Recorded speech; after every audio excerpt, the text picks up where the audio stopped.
Hey there, guys. All right, today we are back with some more overly sarcastic productions, and this time we are watching their newest Trope Talk video, at least as of recording, Precursors.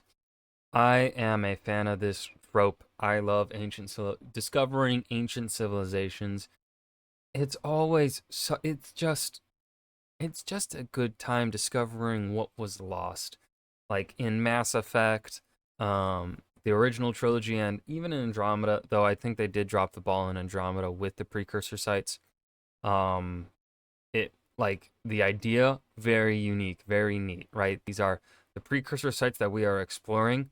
Are people that had is a civilization that had existed in the in between from when, right? The people of Earth, the humans the Milky Way galaxy had taken a look at the Andromeda galaxy, saw that there was no civilization there, right? So they're like, okay, let us send some colony ships out just in case shit goes wrong and Shepard cannot save our galaxy. And so, but then because it takes so long for them to get to the Andromeda galaxy, another civilization comes in, colonizes it, and then disappears in that in between time. That is so conceptually cool. But then they didn't really do anything with that, and so I don't know if that's due to time constraints with the make production of the game, so that they couldn't really make them all that interesting, or they just didn't know where to go from the conceptualization of the idea, and they just didn't know how to execute it. I'm not sure which it is. I know there was a lot of drama with the production of Andromeda, but at the very least, conceptually, Andromeda's very fucking cool. Also, the gameplay of Andromeda is the best out of the 4 Mass Effect games so far. But yeah, I also love the precursor sites in Assassin's Creed series. I find those pretty interesting for the most part. Um, I'm playing through the series. You know, I recently played through Rogue for the first time, and that was pretty good. The story itself was kind of weak though, but the level design was great. Eventually, I will play Unity for my technical first time. I never finished it when I first played it all those years ago when it first released. But anyways, I am blabbing too much here at the beginning. Let's dive in. The world is old. Very Yes, old. Old as balls. Just when you think balls you're are done old. digging up the old stuff, bam! There's more old stuff underneath it. It can be hard to Yeah, really grasp what that ancientness means, so let's try and build up our awareness of it one step at a time, starting small, with ourselves. We have wants and needs with and me. frustrations that are unique to us and to our situation. We've experienced good things and bad things, heartbreaks and joy, private things we don't share with anyone else. Frequently, we don't fully understand why we feel the way we feel, or what's going on inside our heads. We might react to things in unexpected ways, or realize we've changed from who we thought we were when we weren't looking. We contain an infinitely complex inner world, and sometimes it feels like instead of being the master of the domain, we're just trying to bushwhack through it. So that's one person. One person is already infinitely complex and rich. Now let's integrate on that. Every person is exactly that complex and rich. Right at this very minute, the world is full of literally innumerable complications. Billions of people are living different lives, navigating different spaces and challenges, wanting different things and pursuing different goals. Everyone has shared experiences, but no two people are wholly alike, and so their lives and experiences are uniquely complicated. And once we get a handle on this vast complexity just in this singular moment we're all sharing, we can then extend this awareness back in time and realize that every Am I gonna have like, are we gonna have some sort of fucking? You gonna fuck with my brain in this video? minute of the past 300,000 years has also been full of innumerably complicated human lives. And we can start to get an inkling for how truly enormous and fractally complex the breadth of human history God, I love the cave paintings. They're so cool, man. They're so cool. really is. But this integral is too big for us to think about for very long. Frankly, just being aware of how everyone else in the world right now is a complete human being just as complicated as we are is a tall order. Because if it weren't a tall order, it'd be a lot easier for people to be nice to customer service workers, and also I think war probably wouldn't exist. Anyway, extending that awareness back through over 100 billion human lives that lived in versions of the world we can't even imagine risks tipping into Lovecraftian madness territory. If we get down into the nitty-gritty details, even Archaeology has a human face. Every piece of pottery ever found was once touched by someone's hands. Every structure on Earth once rang to the sounds of laughter or tears. Every jewel from an ancient burial once made an individual more important or alluring. Oh, God, National Geographic. one human life contains too much complexity to fully understand, even if it's our own life. We can know the vastness and depth of history numerically without really having the bandwidth to feel it. But what we can understand a little more easily is that history was made of The more things change, the more these things. Listen, humans just love animals, okay? We love our dogs. people just like us. We can't completely understand them, but we can find common ground with them. They lived one day at a time, laughed and cried and made connections with each other, woke up from unsatisfying naps and took some mondo dumps. We don't need to understand every Big ol' complexity poops. and every detail to recognize familiarity. Now, when it comes to fiction, no made-up world can ever match the organic fractal complexity of reality, where everything just becomes more complicated the deeper in you go. But what fiction can do is make an approximation of what those complexities look like in the broadest strokes, and leave it to their infinitely complex audience to infer the appropriate levels of infinite complexity into the framework they're given. So when a story wants to communicate that the world is ancient and has seen countless complete lives come and go in a nearly incomprehensible abyss of time itself, they might do this efficiently by creating the Precursors. Now, the Precursors is the trope name An ancient civilization in the backstory of the world long since defunct. Typically leaves behind ruins and tech, optionally a writing system, an ancient superweapon, and even descendants. Just like in real history, precursors can have even older precursors of their own, often way more advanced than anyone in the modern day, somehow. name for a lost ancient civilization that died out, fizzled out, tapped out to slumber for deathless eons, or just That's what I like about, really love about the Mass Effect one, though, is that they aren't necessarily more advanced. At least that's the way I've always interpreted it. Or well, in the original trilogy, they are they essentially wait for humanity to, or well, the people of the galaxy to reach a certain technological level, which is roughly equal to the precursors, and then they wipe them out. They do the mass extinction to start over for whatever reason. I can't remember. It's been 4 years since I played, 3. And then in Andromeda, I think it was also really, they were largely roughly equal in tech, but they're like different in a way, right? Like it's not, at least for me, like, yeah, in Mass Effect, it's never felt like they were necessarily more advanced. It's just that they had kind of different, like, the technology, we understood it, but not full. I don't know what I'm just saying. moved on to other stuff until their descendants became completely disconnected from their own ancient past. Precursors are great for punching up a setting with mysterious ruins and lost technology, and they add a lot of depth and age to a world by implying a wealth of ancient complexity that the writer doesn't have to actually show in any significant detail on screen. Precursors can also be used to justify a lot of otherwise very complicated world building, especially in sci-fi settings, by simply having been so advanced that they were capable of achieving things that are now impossible for the main characters and their civilization of choice. This is a very useful get-out-of-explaining-free tool for a writer to have. There are certain genre conventions of sci-fi that just kind of don't hold up to a high school curriculum's level of scrutiny. Things like faster-than-light travel, higher spatial dimensions, and large numbers of habitable planets with human-like aliens on them. Things that make sci-fi fun and adventurous, and very much not how real space works. If a writer is in a hand-wavy mood, they can just credit any and all of these things to a highly advanced precursor civilization with technology beyond the comprehension of modern science. So it's okay if we have FTL drives, we don't need to explain how they work because the people currently using them also don't understand how they work. And it's okay if aliens are basically just humans in fun makeup and they even have DNA like ours and can maybe even reproduce with humans, which is beyond the scope of unlikely. Maybe a precursor just went around seeding planets with some prototype DNA and everything in the galaxy is basically cousins. This sort of thing lets the writers include whatever bonkers stuff they want without having to also include complex ramifications of the characters being able to make or do that bonkers stuff whenever they want. Basically, if a writer wants to include something in the world that was clearly crafted intentionally by someone, but is far beyond the capabilities of any of the people in the story to preserve some semblance of power scaling and challenge for the leads, one of the easiest ways to explain it is by hand-waving it as the work of some ancient precursor that did it for them. We need FTL travel, but we want our characters to be basically modern humans from modern Earth. Okay, FTL travel was made by ancient precursors and nobody on Earth understands how it works. We need a hard magic system governed by a language of magic that clearly can't have just spawned out of the ether. Okay, maybe it's the language that was spoken by the ancient precursors who created the magic system and might have also been dragons or something. I think this is more common in I don't know that one. Which fucking story is that one from? Sci-fi settings than fantasy ones, because when a fantasy setting needs to contrive world building, it can usually just... But why can only one of Dragon Blood draw forth the sword? Because we said so.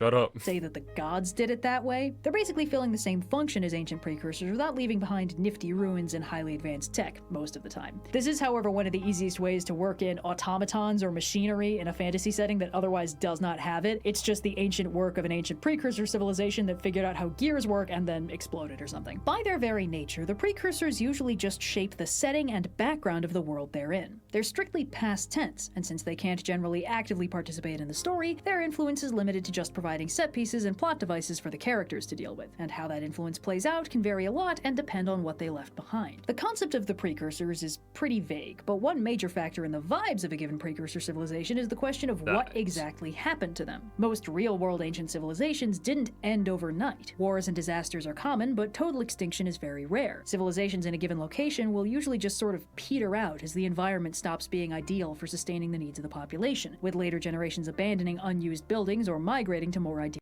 See, that's also another thing that I really fucking love about Mass Effect is that precursor thing. As you're starting to discover the truth and the reasonings as to what is happening, is that it's sort of a subconscious thing too, because I think inherently we understand this aspect, even though we don't necessarily consciously think about it.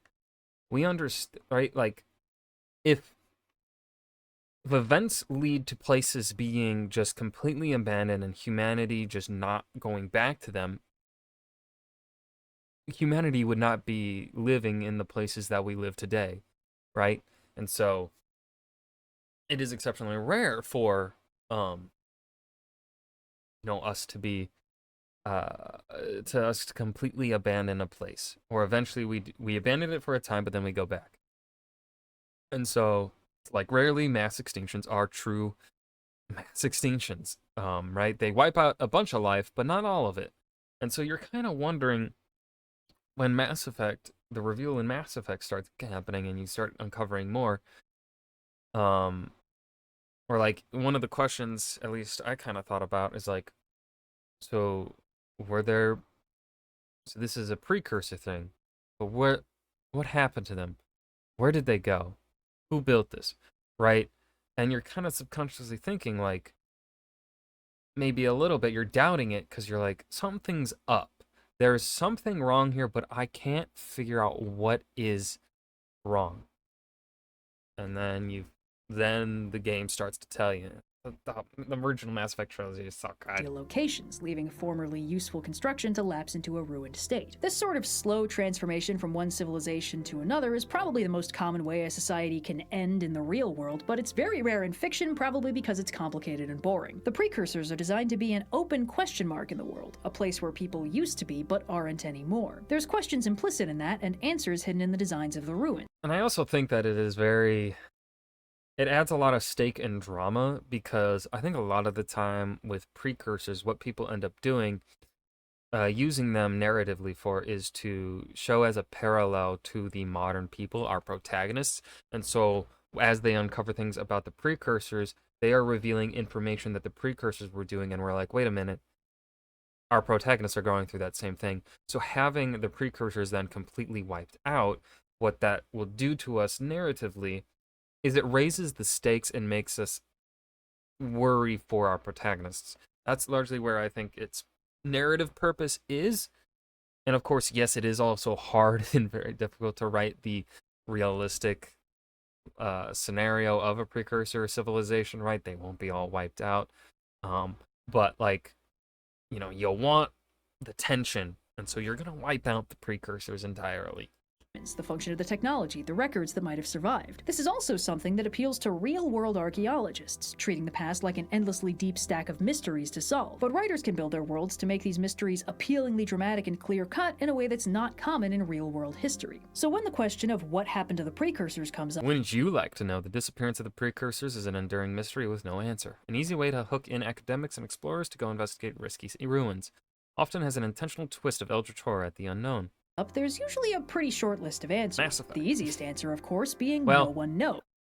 There is an answer, actually, in Mass Effect anyway. This is the basic open-ended option that essentially leaves the remnants of the precursors to just speak for themselves. But also, it is known in Skyrim what happened at the dwarves. A war happened. There are cool ruins, fancy relics, maybe a writing system nobody can read to preserve the mystery. You can use the ruins for background set dressing or to store some MacGuffin the heroes need to find. These precursors only contribute to the story by making a bunch of stuff for it to play with, which is totally respectable and saves the writer from having to world build their society in any meaningful way. As a bonus, if the writer wants, they can also choose to include 1 or 2 isolated survivors of this mysteriously vanished people. Since 1 or 2 people do not make a society, they can be peppered in comparative isolation without appreciably raising the writer's world building costs, as long as they're not interested in explaining the details of how their people used to work. The vagueness of these precursors can lend itself to anything from general melancholy at the inexorable passage of time to existential eldritch horror if it's indicated that their mysterious unknown fate was the result of some incomprehensible bullshit that got them blipped out of existence or something. And on the subject of eldritch horror, another way to answer the core question is Surprise, only mostly dead. The precursors are not gone, they are just dormant and your investigation woke them up. Whoopsies. Almost exclusively occurs when the precursor is some sort of ancient evil, often intentionally. Okay, still Mass Effect. Self-explanatory, the precursors are still around, and that's a problem. This is common when the precursors are unaging godlike entities. I am surprised she hasn't shown any footage from Mass Effect yet. Who left their works behind or maybe got sealed away instead of dying out. These precursors get to double up as antagonists, frequently bundled as a package deal with their ancient ruins and cool technology because they were being stored in the same place. So our heroes get to reap the benefits of cool ruins exploration and highly advanced technology, along with a fun cabal of profoundly powerful and dangerous problem precursors. However, since the precursors are usually defined as having been incomprehensibly powerful and capable of feats that no modern science or technology can match, the presence of actively dangerous surviving precursors risks being an unsolvable problem. Sometimes this is the point of them, as is the general vibe of most classic Lovecraftian horror. The entire point of the nightmare fuel is that the old ones are so beyond human power and comprehension that we are as ants before them and humanity is profoundly insignificant in the face of the old gods. But in more traditional storytelling structures with protagonists and antagonists and actually achievable goals, the problem precursors can probably be that is from Stargate. I remember that episode. Finagled away in a few seasons of hard work and heroic gumption. On the other end of the problem spectrum, some precursors just got good. The precursors became so advanced that they transcended their existence somehow, left their planet/civilization behind, became energy beings, ascended to a higher planet, etc., etc. Probably still around, but will refuse to participate in the plot for reasons. Were gone because they became so advanced that they left the planet or ascended to another plane of existence or became energy beings or something. Though I do think, one of the alien races in Stargate do follow that precursor, this one. I don't really, outside of that, I don't know any. Similarly incomprehensible. These precursors usually leave behind ludicrously advanced tech, which the characters have to clumsily stumble through figuring out even the basic features of, like me when I'm handed a non-touchscreen phone. These precursors almost never show up in any meaningful way, possibly due to a Prime Directive-style no-interference clause with unenlightened physical life forms, and this is basically just another way to conveniently sweep them off the board and leave behind all their coolest stuff. It also plants this interesting idea in the substrate of the story, that civilization is a linear process of development and growth with an end goal in the form of what amounts to a game over screen. The precursors won, and their reward was some sort of incomprehensible godlike ascension. If our current civilization follows their example, maybe we get to do the same thing. This is one of the only precursor versions where it's kind of implied that nothing bad happened, because nothing bad had time to happen after they achieved their win condition and got taken off the board. Civilizations left to run indefinitely might achieve some kind of cultural victory by building themselves into a utopic golden age, with the obligatory caveat that very few supposed utopias are actually built to be utopic for everyone in them, but even golden ages are dependent on fallible people and an environment that can physically sustain their needs. The victory doesn't last forever, and they'll almost always either collapse into a less idyllic arrangement or just transform to become unrecognizable. In the story of real history, victory doesn't end the story on a high note because the story doesn't end. But these stories posit that if you just civilization good enough, you'll win so hard you can stop dealing with reality at all. Oh, wait a minute, this is just the Rapture in a weird hat. But far more common than any of these are the stories absolutely bodied. The precursors got totally wrecked by some tremendous calamity. Often the calamity is their own fault brought on by hubris, but sometimes it's just a bigger fish. Very Atlantis-coded, unsurprisingly. Assassin's Creed. Where the precursor civilization was destroyed by some calamity, often the wrath of the gods. A lot of these borrow heavily from the Platonic dialogue on Atlantis, which is kind of the blueprint for highly advanced lost civilizations, and was famously destroyed by the gods for their hubris. In fact, a shocking number of precursors are just literally Atlantis. In these cases, the precursor civilization collapsed, leaving behind a ton of ruins and fun artifacts, but more notably, unlike the other possibilities we've laid out, these precursors can, and almost always do, also leave behind heirs and descendants. And this is where the Precursors start playing a more interesting role in the story, because Precursors that just leave behind ruins and relics are a useful way to spice up a setting and pepper in some fun artifacts for the characters to play with, but Precursors that leave behind descendants can facilitate much more complicated stories about legacy and the cycles of history and learning from the mistakes of the past. The structure of these stories is very consistent. Back in a theoretical golden age, a great precursor civilization dominated the world. They thought they were so cool and so amazing and the most powerful thing around, and then something even more powerful crashed out of the ether to remind them of the real shape of the food chain. This might have been divine intervention, a cataclysmic natural disaster, the realization that they've cut themselves off from the things they need to survive, their own advanced technology going awry. The exact shape of it can vary a lot, but it's basically either something that was completely beyond their power to control, or something that was the direct result of their own actions. In the "oh no, not the consequences of my actions" version, the Precursors can The leopards eating people's faces device, it's on highwire.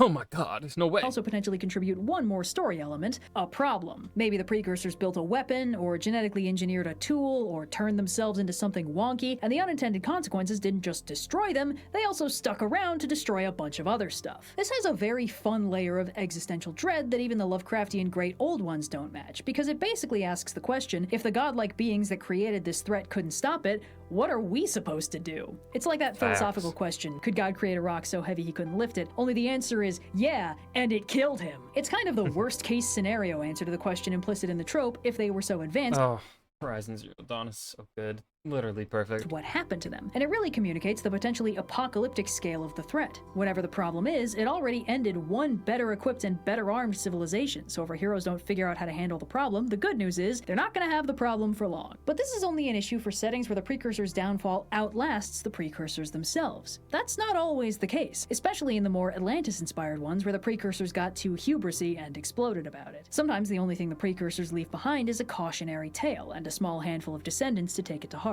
Because when you have this kind of precursor, it is almost always the case that at least one main character will turn out to be one of the last descendants of the Precursors, frequently a direct heir to the defunct royal family, which they almost all have, and they will be tempted with the possibility of restoring the lost empire to its former glory. It's truly like clockwork. Like, the consistency is very impressive considering this isn't at all a part of the original Platonic dialogues about Atlantis. This might be Tolkien's fault, like a lot of other mainstay fantasy tropes in the genre. It doesn't come up in much detail in The Lord of the Rings, especially not the movies, but Aragorn's one true king status comes in large part from being one of the last descendants of the Númenórean kings, the royal family that ruled the ancient Atlantis-like greatest civilization in the history of ever, until they got too hung up on existential dread and decided to try conquering Valinor and seizing the power of immortality for themselves, whereupon they boofed it so hard that the gods exploded the island and turned the world from flat to round so mortals couldn't try to invade them anymore. But don't worry, Aragorn is descended from the not-stupid part of the family. The lesson to be learned from this precursor downfall is pretty overt, attempting a military takeover of Wait, technically, actually, is he from... Are Elendil... Is Elendil descended from the rightful rulers of Númenor? Well, he's technically like a... Wasn't he like a cousin? So I guess in a way, yes, but distant. It's just that he is the descendants of Elendil who founds the kingdoms of... he's the descendants of those who founded the kingdoms of Gondor and Arnor on Middle-earth, and not Númenor. Heaven itself is stupid, and mortal lifespans are a feature and not a bug. Aragorn handily internalizes both of these lessons, so when he becomes king of Gondor, they all have a much better time of it by simply not doing the stupid thing. Since a solid 70% of the fantasy genre is just Elves equal the golden age is over. So much that was beautiful is lost forever. The machine of war has decimated the world, and we cannot go back. We can never go back, only move forward into an age of waning magic and mechanized horror. Elves are hot. looking over Tolkien's shoulder and taking notes, it wouldn't surprise me if this is why a lot of precursor heirs are less interested in renewing the ancient empire that is their birthright, and are more focused on questioning what happened to kill it in the first place, and if maybe it shouldn't stay dead. This adds an intriguing second half to the core question, if the precursors were so advanced, what happened to them, in the form of, and can we fix it, and should we fix it? Generally, when the question is, should we try to turn back time to the good old days, most stories come down on the side of no. Clinging to the fading glory of an ancient empire that self-destructed under the weight of its own hubristic appetite is generally generally seen as real bad guy behavior. But to explore why that's bad, the story needs to get into the weeds of why and how the civilization collapsed in the first place. A civilization that just collapsed from bad luck or a natural disaster doesn't have a moral reason to stay dead, but the vast majority of Atlantis flavor precursors exploded for entirely avoidable and self-inflicted reasons, and the characters would do well to internalize the lessons of history before trying to do any repeats. So some of these heroes will sort of compromise on the conclusion that remaking the old empire is bad guy behavior, but instead they're going to make a new empire that avoids the ethical and practical problems that nuked the old one. After all, the only reason the precursors exist in the story is to give the characters present depth and context, and there's nothing more rewarding to do with a lesson from history than to try not to repeat it. Sometimes the moral of a precursor story is to let the past stay buried, and sometimes it's to unbury it, take notes about the arrangement of its body, and then try not to die the same way. So, yeah. And that was Trope Talk Precursors. This was a good episode. Not as good as it could be. I'm upset she didn't talk about Assassin's Creed or Mass Effect. I'm surprised Blue didn't jump in here because this is kind of history related. So I think there was way more that Red could have covered here that she didn't. It's a bit of a bummer, but still entertaining overall. I hope you guys enjoyed as well. Remember to hit that like button and subscribe for more. I'll see you guys in the next video. Peace.